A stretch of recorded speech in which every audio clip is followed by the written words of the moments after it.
another, and how many channels they have to use before they can go back to using the same channel, something called frequency reuse.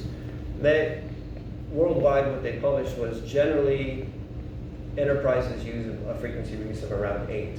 So they need 8 distinct channelizations in order to deliver the user experience in enterprise. Well, that means most enterprise networks are on either 20 megahertz wide channels or 40, because that's all we have in 5 gigahertz. With 6 gigahertz, they can immediately jump to 160 meg channels with that same frequency reuse. So, a light bulb will go on, and your enterprise networks will go from using 40 meg channels to 160 meg channels, giving you an immediate 4x increase in throughput, assuming that you have a client that supports 160 megahertz. In public spaces, Levi Stadium, we heard about Levi Stadium this morning. Most venues, there's very challenging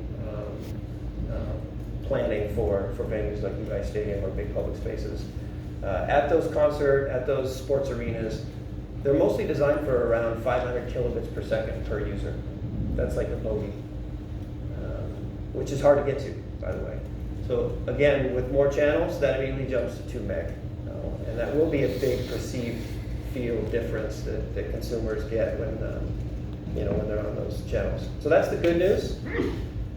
Okay, so the challenge is, like I said, there are existing users of that band. And one of the more tricky ones are these fixed point-to-point links. It's pretty easy to know where those devices are, where those fixed links are today, what their characteristics are, like where they're mounted, the antenna that they're using, the output power they're using, because all of it is registered in something called the Universal Licensing System, that's ULS.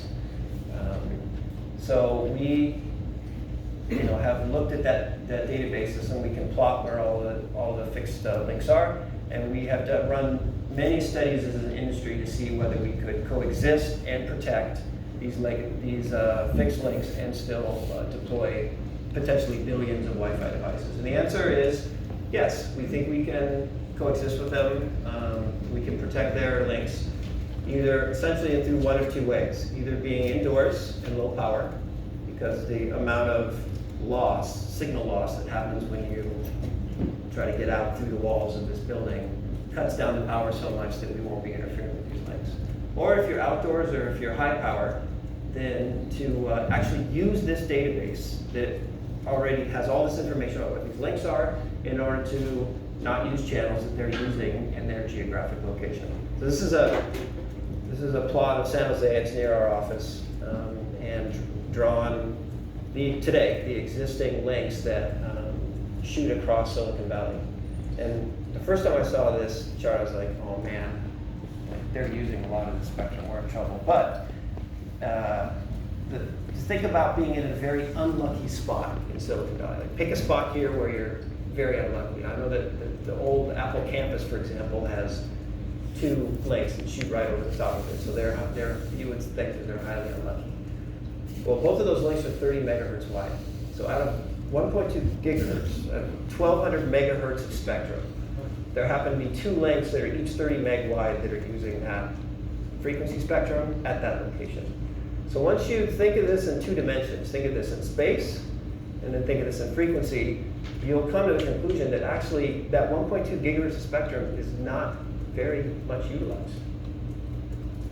However, it's location dependent. So one of the ways to work around and make sure that we protect the fixed links is with something that we as an industry have coined the Automated Frequency Coordinator, AFC.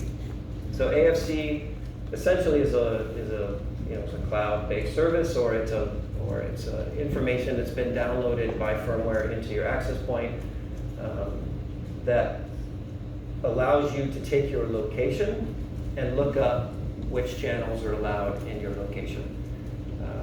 Pretty easy system to conceptualize, maybe challenging system to get working and standardized and certified. And access points will need to know their location. So they'll either need to know their location themselves, or they'll have to be told their location from a reliable source, like a wireless controller or an internet service provider. That way, once we have the location information, we can exclude those two, if you're on Apple's campus, you can exclude those two 30 megahertz channels that are used by the fixed links and enjoy the rest of the gigahertz at that location. Okay, so